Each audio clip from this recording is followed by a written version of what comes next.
Okay, now we're ready to add details to our bobblehead. And anytime you add details when you're creating a clay sculpture, it's very important that you score and slip. So we're going to start with deciding what kind of animal you're going to create or character. You've already done your rough draft for that. So I'm going to do a cat. And so I'm going to take two small pieces from my clay and I'm going to roll them into little spheres, and then I'm going to use my palm to gently press down. Now remember from the last time that you do not want to work on like tile or your desk surface without something absorbent under it. So I have a little wood block that I'm using, where you could use newspaper if you need to, but you don't want your clay to stick to your surface. Okay, now I have my little paws, and I'm going to score and slip. Now, this is the most important part when creating a sculpture, because if you don't score and slip, it will not attach correctly. And when I put it in the kiln, all of your little pieces will fall off. So this part is very important. So I use a plastic fork to score, and I'm going to turn it over and I'm going to just scratch into that surface to create a bunch of texture there. And then I'm going to do the other paw. I'm going to score. Now I'm going to score my body where I'm going to attach the feet. So I'm scratching it over and over again, and now I'm going to dip my finger in water and add water there, and I'm going to work kind of quickly here, and then I'm going to add water to where I scored my little paws. Okay, now this kind of acts like Velcro. These two scored sides, when you stick them together, you kind of blend it in now, and you'll have a much better chance of it surviving in the kiln if it's attached correctly. Okay, so now when you look at my body, you can see that it has two little feet. So I'm going to dip my finger in the water and I'm just going to smooth it out. All those little scratches that you can see on the outside, and I'm going to smooth it all out, and I don't want it too wet because it will start to lose shape. So now that I've smoothed it out, I have my 2 feet, and since I'm doing a cat, I'm just going to add paws. So I'm just going to kind of scratch that into the surface on one foot, and now the other foot.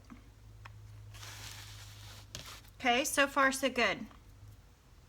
Now I'm going to add arms. So I'm going to pinch another piece of clay off, and I'm going to do 2 arms, obviously. So I'm just going to roll out a coil here.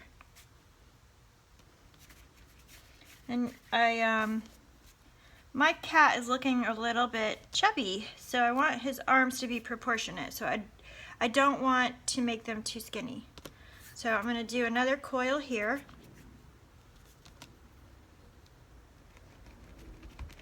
I'm going to just use the palm of my hand when I'm making coils. Okay, so I roll it out.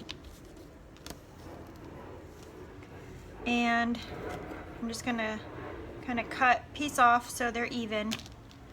Now, one end, you're just going to kind of push in with your thumb. And I'm going to do that on the other arm. Okay, now I hope you know what I'm going to do next.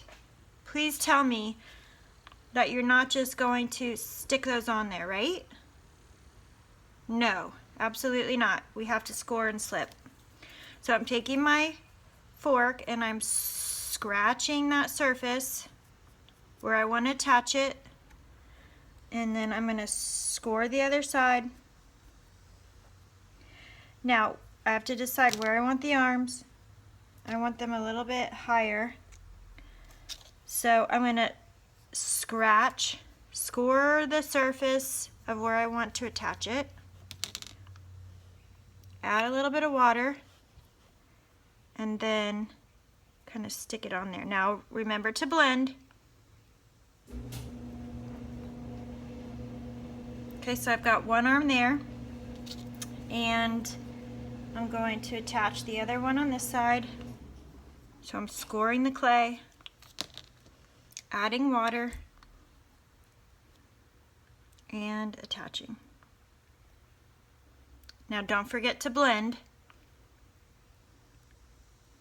So I'm going to kind of rub that clay in. Now, the arms look kind of dopey. You know, they're just long and laying there.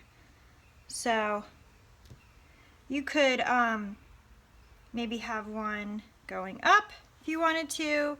You could have one going like across his tummy. Maybe you want to have them holding something. That would be cute. Okay, I'm going to do that. So I'm going to add one more piece, and I'm just going to make a little heart. And my kitty can be holding a heart. So I'm just going to take my clay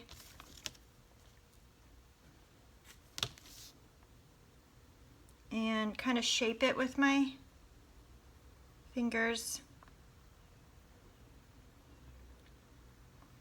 until it starts to look like a heart. Okay, that's cute. And now I'm going to scratch the belly right here, score the back of my heart, add water to both sides,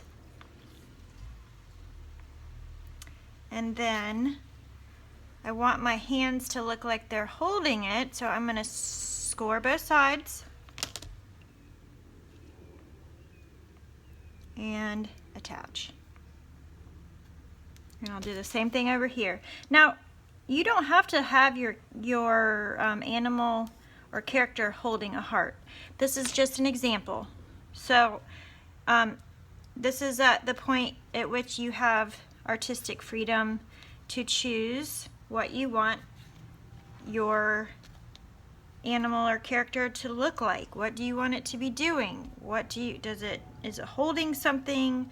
Maybe the arms are going different directions. This is where you use your imagination. Okay, maybe you wanted a tummy in the background. Maybe your cat has spots. So I'm gonna take a marker that has a circle cap, and I'm gonna use this just to create some texture. So I'm just gonna add very gently, I'm gonna add some dots, because I like, maybe my cat is gonna have dots all over it. Okay, you could find all kinds of things to use for texture if you would like to do that. Okay, so I'm happy with my body. I've double checked to make sure that all of my pieces were scored properly, that I attached them correctly, that I blended all in. I'm gonna go back just a little bit with some water and just kind of smooth out where some like some cracks or creases are. And I'm done with the body. So now I'm gonna set that aside and let it dry.